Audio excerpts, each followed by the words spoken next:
सूर्या भगवान की जय हो, सूर्या भगवान की जय हो। किसी गांव में एक माँ और उनकी बेटी दोनों सूरज जी का व्रत किया करती थी।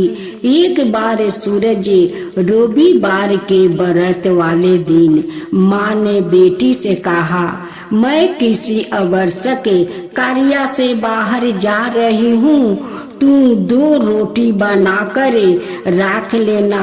एक छोटा रोटी बेटी के लिए और एक बड़ा रोटी मेरे लिए बना लेना, जो हम पूरा खा सके, क्योंकि रोट को जूठन नहीं छोड़ते। रोटी के आटे में नमक मत डालना, यह अलूना होता है। माँ चली गई और बेटी रोट बनाने लगी। सभी सूरज भगवान का एक साधु बाबा का भेष बनाकर वहाँ आए और भिक्षा मांगने लगे।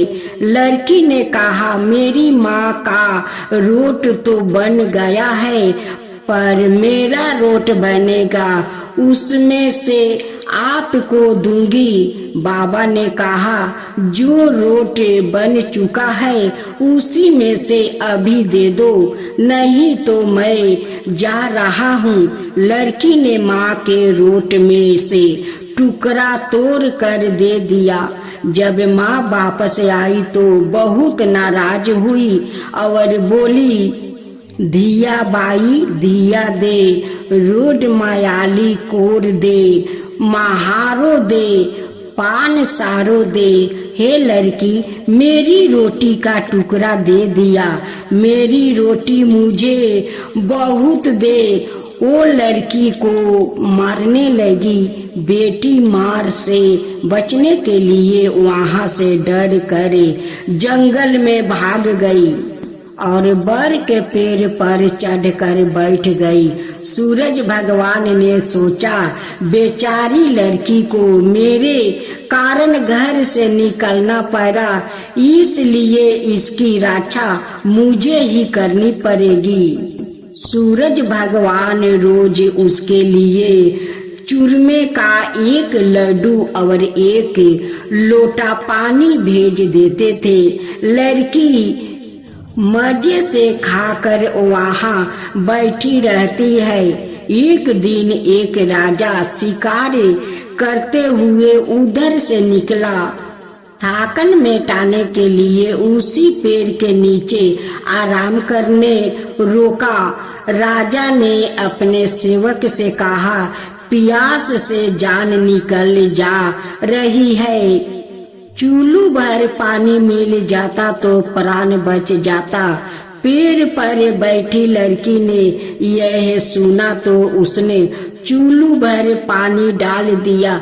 राजा ने पानी पी लिया।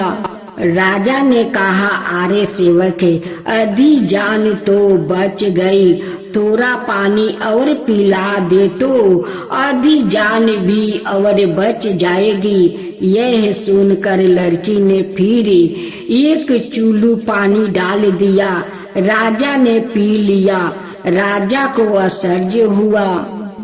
उसने सेवक से कहा, ऊपर अवश्य कोई है, तू ऊपर चढ़ और देख कौन है। सेवक ऊपर चढ़ा तो उसे लड़की मिली। लड़की ने सेवक से कहा, भैया तू या स्वादिष्ट लड्डू खा लो और पानी पी लो, पर राजा को मेरे बारे में मत बताना।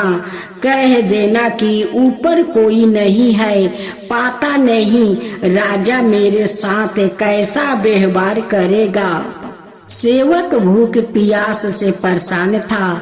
उसने लड्डू खाया, पानी पिया और नीचे जाकर राजा से कह दिया कि ऊपर कोई नहीं है। राजा ने सेवक से कहा, तू ऊपर गया तब तो थका हुआ था और आया तो तारो ताजा तंदुरुस्त देख रहा है। नहाया और खाया हुआ मनुष्य छिपाता नहीं है। मुझे संध्या हो रहा है, मैं खुद ऊपर जाकर देखता हूँ। राजा पेड़ पर चढ़ा, वहाँ सुंदर सी कन्या को पाया। राजा ने कहा, डरो नहीं, तुम बहुत सुंदर हो, मेरे साथ चलो, मैं तुमसे विवाह करना चाहता हूँ। लड़की राजा के साथ चली गई। राजा ने उसके साथ विवाह कर लिया। साल भर में ही उसने एक सुंदर बालक को जन्म दिया। उसकी अन्यायी रानियां, उसकी देवरानी जेठानी आदि उसकी और उसके पुत्र की सुंदरता से जलने लगी थी। सूरज जी का व्रत आया। रानी ने व्रत के लिए रोट बनाया। दूसरी रानियों ने राजा के कहे, तुम्हारी नई रानी को रोट बनाना नहीं आता, उसका बनाया हुआ रोट खाओगे तो आपका पेट दुखेगा। रानी खाएगी तो कुंवर का भी पेट दुखेगा। नई रानी ने यह बात सुन ली और उसने रोट को थाली के नीचे छुपा दिया और सूर्य भगवान से सहायता के लिए प्रार्थना करने लगी। राजा ने जब पूछा कि थाली के नीचे क्या है, तो उसने कहा कि मेरे गरीब पीहर से आया हुआ उपहार है। राजा ने थाली उठाई तो देखा कि उसके नीचे सोने का चक्रा था। राजा ने कहा, वहाँ गरीब पीहर वालों को ऐसा उपहार नहीं दिया जाए।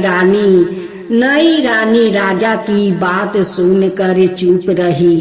एक दिन रानी खिड़की में खड़ी थी, तभी उसे उसकी माँ दिखाई दी, जो दलिद्रता अवस्था में छाजले बेच रही थी। उसने सोचा, माँ को यह बुला ले तो यहाँ आराम से रह लेगी। इतने नौकर चाकरों में वो भी कुछ काम कर लेगी और किसी को पता भी नहीं चलेगा। उसने माँ को बुलवाया। रानी की माँ आते ही वही बात दोहराने लगी, दिया माई दिया दे, रोट मैली कोर दे, मोहरो दे, पान सारो दे। हे लड़की, मेरे रोटी का टुकड़ा दे दिया, मेरी रोटी मुझे सबूत दे। रानी ने सोचा, कहीं सब को पता नहीं चल जाए कि मैंने अपनी माँ को इस तरह महल में बुलाया है, सबूत हो सकती है। उसने माँ को चुपचाप एक कमरे में रहने को कहा, बाहर से ताला लगा दिया।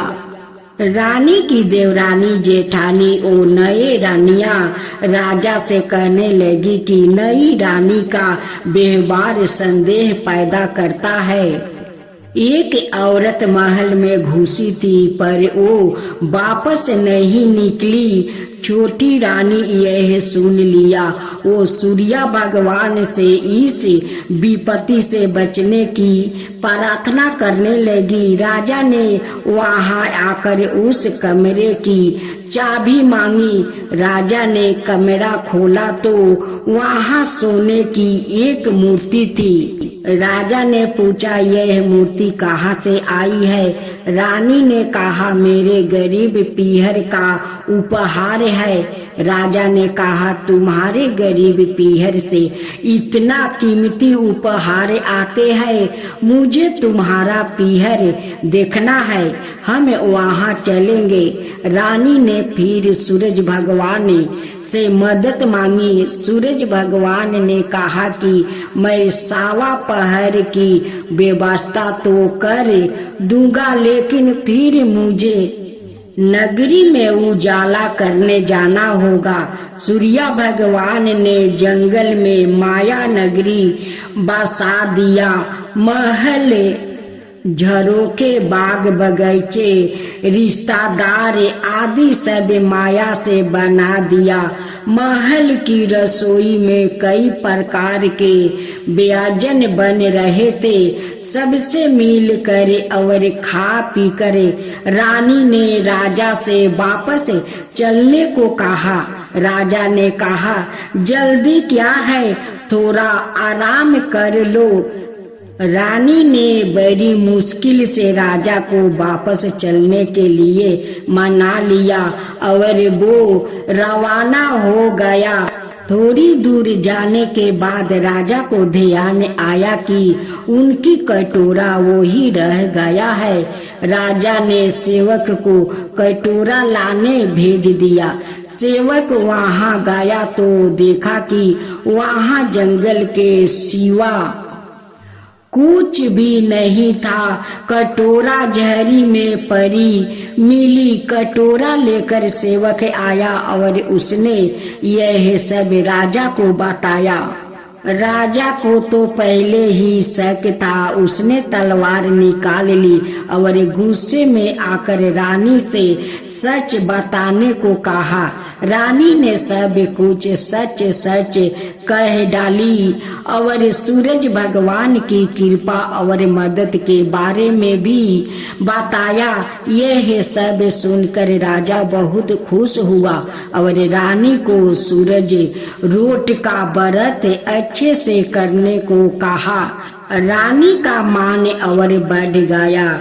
हे सूरज भगवान, जैसे सुख उस लड़की को दिया वैसा ही सुख यह कहानी कहने वाले सुनने वाला उन सब का ऊपर कृपा करना है। सूर्य भगवान सब का ऊपर कृपा करना। सूर्य भगवान की जय हो। सूर्य भगवान की जय हो।